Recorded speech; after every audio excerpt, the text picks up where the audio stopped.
Hey guys, it's Connie. So today I want to talk about a book series I'm reading called Truly Devious. This is the first book in the series. It's 4 books long. The first 3 books focus on a murder that happens, a series of murders actually that happened at a boarding school. The first 2 books are called Truly Devious. The second is called The Vanishing Stare, and the third is called The Hand on the Wall. The 4th book is called The Box in the Woods, but that is a completely different story and a completely different setting than the first 3 books, so I'm only going to focus on the first 3 books for this video. And specifically the first book, because I'm rereading the first book, right? I'm rereading the series right now, so I'm on the first book.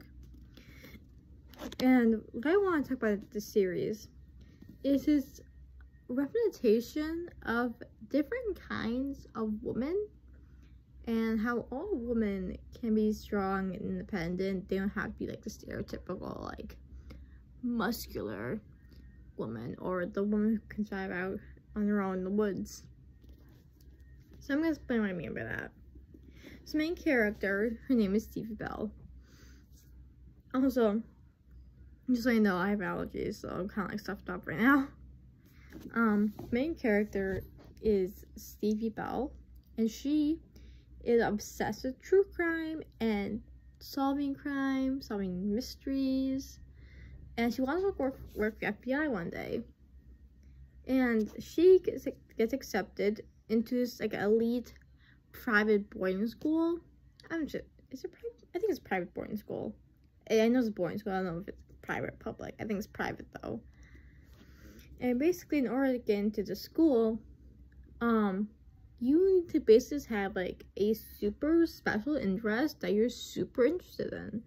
She's super interested in true crime, so she gets into school because we're interested in true crime and in criminology because she wants to work for the FBI.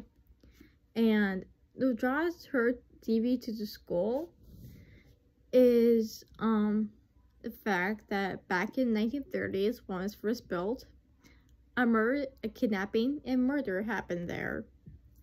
And what Stevie wants is to solve the murder that happened at the school because no one has been able to solve it. And so she wants to prove her abilities as a detective by solving the case that no one's been able to solve for 70, 80 years. So that's why she's at school. And she, the house that she's staying at the school has a few students living there, including one girl named Janelle. And those 2 characters are the ones I want to focus on today. So Stevie, again, is very passionate about true crime. And she is quite a feminist character, and so is Janelle. But they're both feminist characters in different ways that we usually see in like media or like what we think of as being like strong, independent women. I think of like, what do you think of when you think independent woman? Strong, independent woman. What do you think of? Chances are you're probably thinking of a muscular woman, a masculine woman who does want a relationship. Or if she does, and she's like, maybe she does still want a relationship, because women still have a lot of relationships in media. That's hard to portray media a lot. As like always still want your relationship, which isn't necessarily true. But if I think of someone who's athletic, who's tough, who's strong, who's muscular, who's masculine, or like does like tomboyish things, who's daring, who's adventurous, like you probably think of that kind of like strong, independent woman. Stevie kind of has those traits, but she's still different in a lot of ways.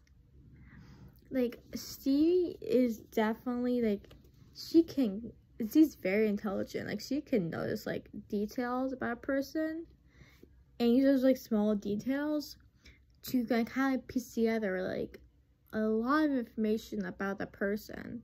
Like, when she first meets, like, one of her teachers, she knows, like, just from observing the room and observing her teacher, exactly what her teacher's job is before she started working in school, and what the teacher had been doing over summer break. She pieces all that together, but just by looking around at details around the room and at her teacher. She's very intelligent and pays a lot of attention to details. And that is her biggest strength. Like, Stevie is not physically strong. She's not athletic. She's not muscular. She is just super smart. And that is a huge advantage for her. That's where a lot of her strength lies. And that allows her to hold her own a lot of time. She's also like a very independent, like she likes being alone a lot, and she can like solve a lot of problems and a lot of mysteries, a lot of riddles by herself.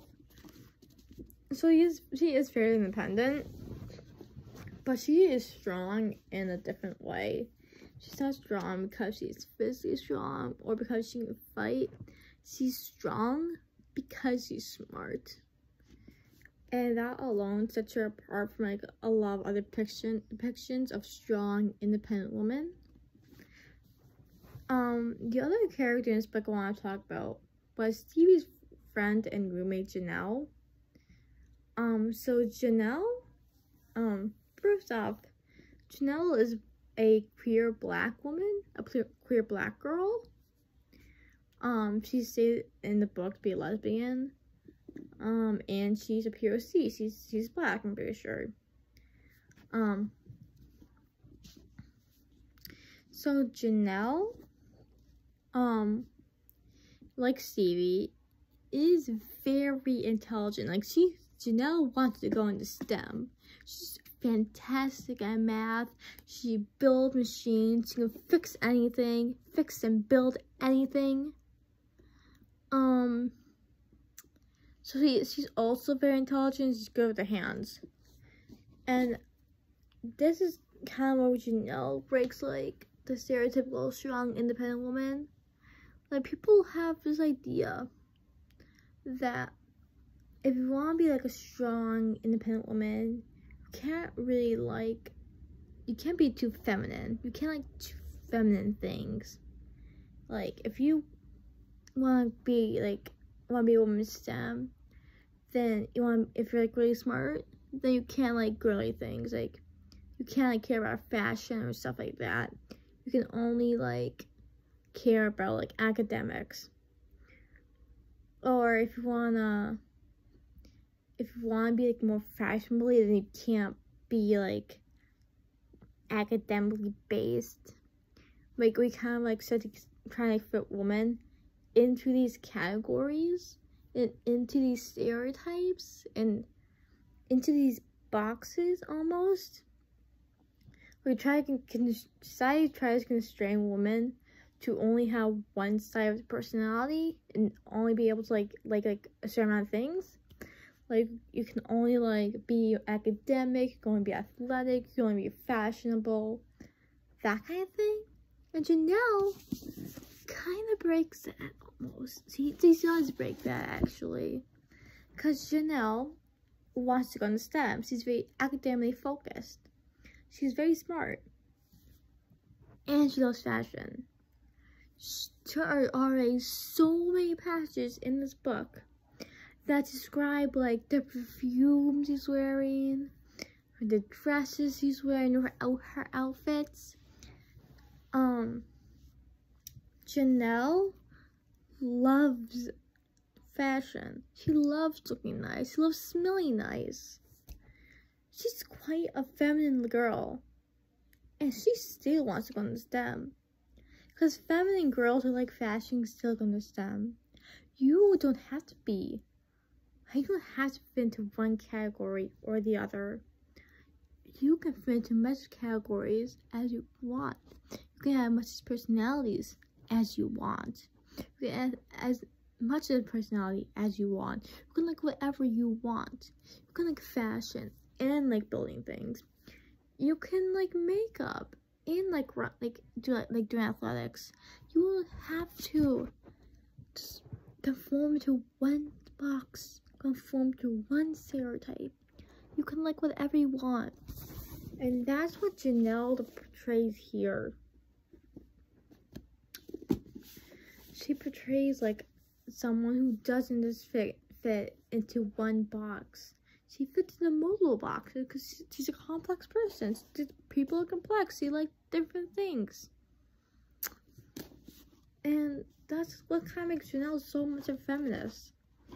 First off, she's a queer woman of color, and we're already are only like starting to see that kind of thing in media.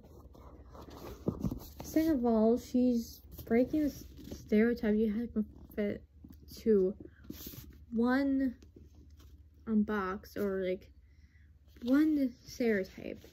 And Steve is also a feminist character because she's smart, and she also breaks the stereotypical strong independent woman stereotype because she's not physically strong. She's smart, and that's where her strength comes from. Same thing with Janelle, and Janelle's still a girly girl.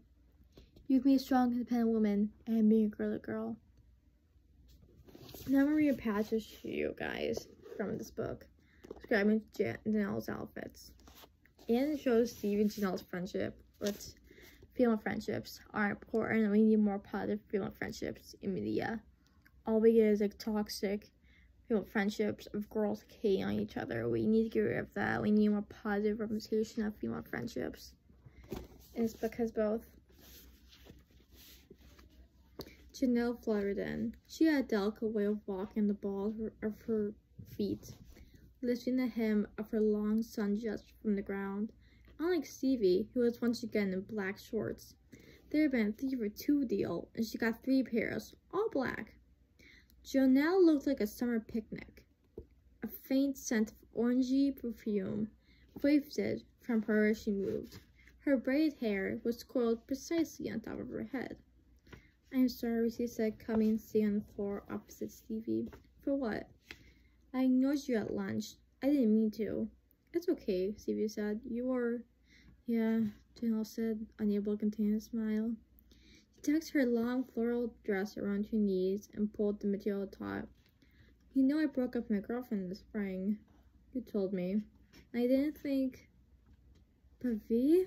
I don't know, I don't want to be that person who gets obsessed and ignores her friends." He felt a warm sensation all over, something in her release that she didn't know she had been holding. "You like her?" "I like them," Janelle corrected her. "Sorry, well, they seem like you too." "Let's have to take a breath," Janelle said, plucking the lip gloss from the side of her bra, blindly and perfectly applying a coat and tucking it back in place. "We just got here. Maybe it's kind of...